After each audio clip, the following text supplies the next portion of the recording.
Samantala, masusing binabantayan ng Jones Police Station ang mga kalsada sa bayan ng Jones, Isabela kasunod ng mga naitatalang aksidente na agad namang naaaksyonan ng mga kapulisan.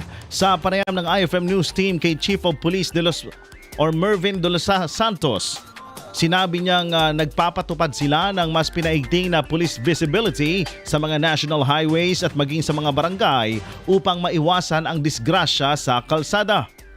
Sa ngayon po, ang mga natin, kadalasang naitatala natin sa ngayon, pero very minimal lang din po ito pong natin road crash incident.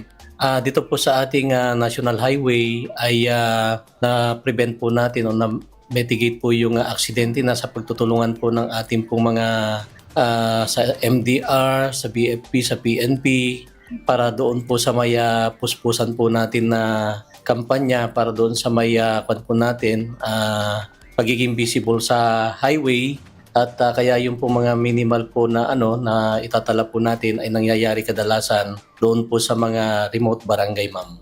Meron po tayo yung regular conduct ng offline na tambuli, meron po tayong social media posting para sa ganun po ma-educate at ma-inform po natin yung mga kababayan po natin dito sa bayan ng Jones. At ganun na rin po yung ating po mga mobile patrollers at saka beat patrol ay puspusan po yung kanilang pag-i-implement noong pong pagpapagilid o pag-assist para doon po sa outer lane mismo magpatakbo po yung mga nakamotorsiklo, yung pong mga po natin, tricycle na mga dapat po ay outer lane lang po yung pagpapatakbo nila at nang sa ganun po ma-prevent po natin yung mga aksidente sa lansangan po natin.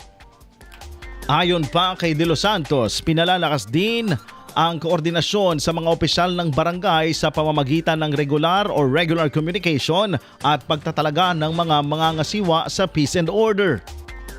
Atin pong pinapaabot sa inyo yung pong ating pakikipag-communicate lagi through doon sa ating happy sa komunidad kung saan po ay makikita po natin o kaka-communicate po natin ang ating mga COP, ang ating COP at ganoon din po yung ating police sa barangay na kung saan upang yan po ay makapagbigay po tayo ng mga paalala, yung pong magandang good working relationship o collaboration para po dun sa maintenance ng ating peace and order, sa ating pong public safety.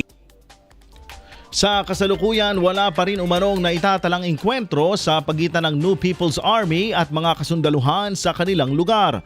Dagdag pa niya, wala rin naiuulat na kaso ng illegal logging at smuggled cigarettes sa bayan. Nagpapasalamat naman ang opisyal sa patuloy na pakikipagtulungan ng mga Jonesians, lalo na sa pagbibigay ng impormasyon hinggil sa mga bagong mukha sa kanilang komunidad. May mga natatanggap din umano silang ulat tungkol sa mga bumibili ng ginto na agad nilang bineberipika at sa ngayon ay wala pa namang natutukoy na illegal na aktibidad. Sa kabuuan, nananatiling mahigpit ang pagbabantay ng Jones Police Station sa seguridad at kaayusan ng bayan, katuwang ang komunidad sa pagpapanatili ng kapayapaan at kaligtasan ng bawat mamamayan. Narito ang mensahe ni Chief of Police De Los Santos sa mga Jonesians.